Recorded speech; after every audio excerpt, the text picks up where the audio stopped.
আজকের গল্পটা ৯০ দশকের।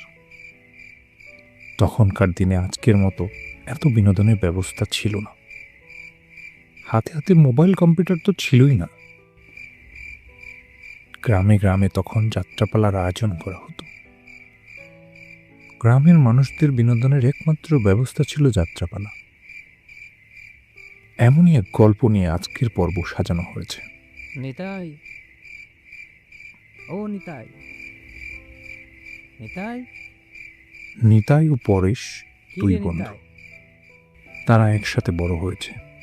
আরে ভাই নিতাই, সত্যি তারা শুরু আজকে হয়ে যাবে। পাশের গ্রামে আর কতক্ষণ যাত্রাপালা লাগবে দেখতে তোর? যাবে বলে ঠিক করেছে। শো চলবে 10টা থেকে 1টা পর্যন্ত। কি গো পরেশ, তুই চলে এসেছিস? সময় তো আরো আছে মনে হয়। না রে ভাই, এখনই দেরি হয়ে গেছে। শো শুরু হয়ে যাওয়ার কথা এতক্ষণে। কি বলিস? তাহলে চল, আর দেরি করে লাভ নেই। অনেকদিন পর পালা দেখতে যাচ্ছি বল।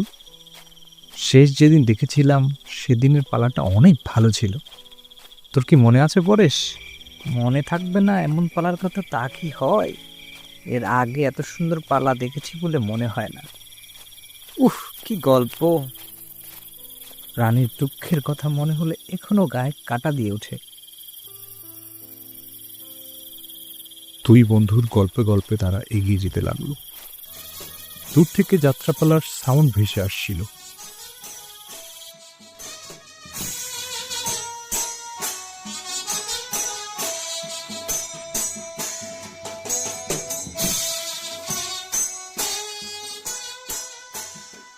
সেদিন রাজকন্যার গায়ে এক আসলা জল ছিল। সেজন্য মাস্টার মশাই আমাকে কলকাতায় ডেকে শাসন করেছে।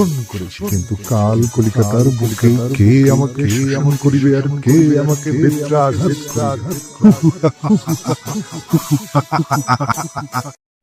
হঠাৎ করে বিদ্যুৎ সংযোগ বিচ্ছিন্ন হয়ে পড়ে।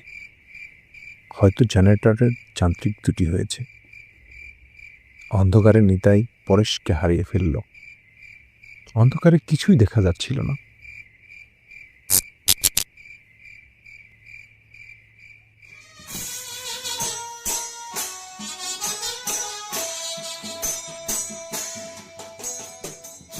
নিতাই চিন্তা করল বাহিরের রাস্তায় গিয়ে দাঁড়াবে, যাতে পরে যাওয়ার সময় তার দেখা পায়।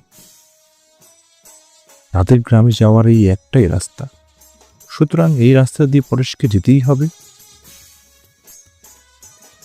তখনও পালা শেষ হয়নি। রাস্তায় দাঁড়িয়ে অপেক্ষা করতে লাগলো নিতাই। খানিক বাদেই পালা শেষ হয়ে গেল।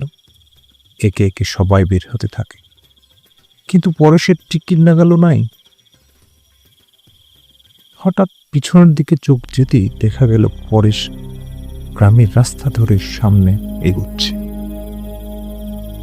পরেশ, ওই পরেশ, আরে ও ভাই পরেশ, পরেশ রে, তুই কি শুনতে পাচ্ছিস না? আরে ও ভাই পরেশ, দাঁড়া ভাই, আমিও যাব। ওই পরেশ। কিন্তু পরেশ সামনে হেঁটেই চলেছে। পরেশ যেন কিছু শুনতেই পাচ্ছে না। নিতাই পরেশের পিছনে পিছনে হাঁটতে হাঁটতে একটা বাগানের পাশে চলে আসে। এবার নিতাইয়ের কিছুটা ভয় কাজ করতে লাগলো।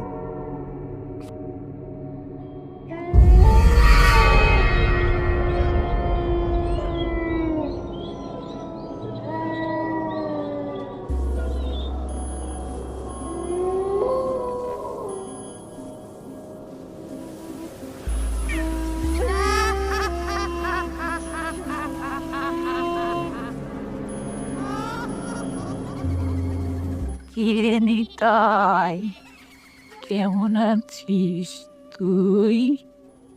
মীনাক্ষী, তুমি?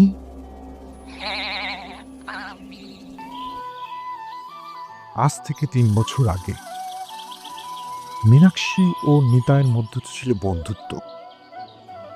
আসলে সেটা বন্ধুত্ব না বলে ভালোবাসার সম্পর্ক বলাই ভালো।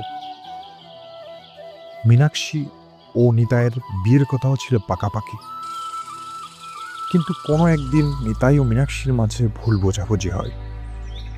ভুল বোঝাবুঝিটা রাগে পরিণত হয়ে যায়। একদিন অনেক মানুষের সামনে মীনাক্ষীকে নিতাই অনেক গালিগালাজ করে। গালিগালাজের মাত্রা ছিল এতটাই বেশি, মীনাক্ষী সহ্য না করতে পেরে একটা গাছের নিচে বিষ খেয়ে আত্মহত্যা করে। এই ঘটনার পরে নিতাইও মানসিকভাবে ভেঙে পড়ে। মানছি, আমার সেদিন এতগুলো মানুষের সামনে তোমাকে অপমান করা ঠিক হয়নি। তুমি মনে আঘাত পেয়েছিলে, আমি পরে অনুতপ্ত ছিলাম, কিন্তু আমার ভুল শুধরানোর সময় তো দিতে পারতে মীনাক্ষী। তার আগেই তুমি আত্মহত্যা করলে। আমি কি করেছি বলো? আমি তো তোমাকে মারিনি। আমাকে ক্ষমা করে দাও মীনাক্ষী, আমাকে ক্ষমা করে দাও। তোকে ক্ষমা? হ্যাঁ, তোকে ক্ষমাই করব। বেঁচে থাকতে যেটা পারিনি সেটা এখন করব। একসাথে থাকবো। এসো এসো।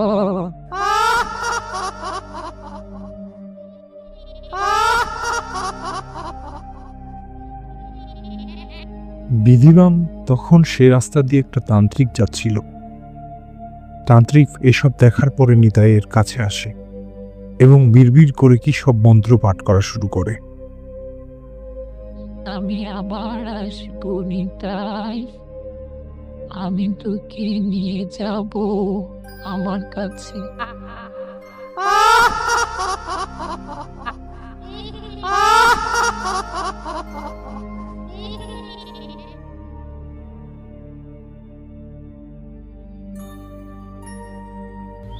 পরের দিন সকাল হতেই পুরোহিত মশাই নিতাইকে নিয়ে সেই গাছটাতে লাল রঙের সুতো পেঁচিয়ে কি সব মন্ত্র পাঠ করতে থাকে।